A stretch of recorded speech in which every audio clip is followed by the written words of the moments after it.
આણંદ જિલ્લાના ઉમરેઠમાં આજે તારીખ 4 એપ્રિલ 2026ના રોજ ભૂપેન્દ્ર પટેલના આગમનને લઈને ભારે તૈયારીઓ કરવામાં આવી રહી છે।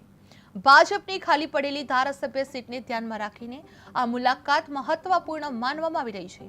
સાથે જ રેલ મંત્રીના આગમનની શક્યતાના કારણે પણ સુરક્ષા વ્યવસ્થા કડક બનાવવામાં આવી છે। આજે ઉમરેઠમાં જનરેલી કાર્યક્રમ યોજાયો હતો, જેમાં મોટી સંખ્યામાં લોકો ખાસ ઉપસ્થિત રહ્યા હતા અને સમગ્ર વિસ્તારમાં રાજકીય માહોલ ગરમાયો જોવા મળી રહ્યો હતો। ઉમરેઠમાં સીએમ ભૂપેન્દ્ર પટેલનું આગમનને લઈને તૈયારીઓ જોવા મળી રહી છે, જે ખાલી સીટને લઈને રાજકીય ગરમાવો જોવા મળી રહ્યો છે। રેલ મંત્રીના આગમનથી કડક સુરક્ષા જોવા મળી છે, જે ઉમરેઠમાં જનરેલી કાર્યક્રમ પણ યોજાયો હતો, જેમાં મોટી સંખ્યામાં લોકો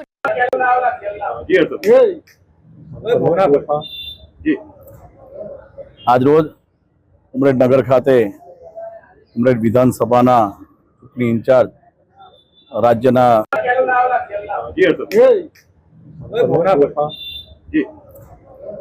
आज रोज उमरेठ नगर खाते उमरेठ विधानसभा चूंटणी इंचार्ज राज्य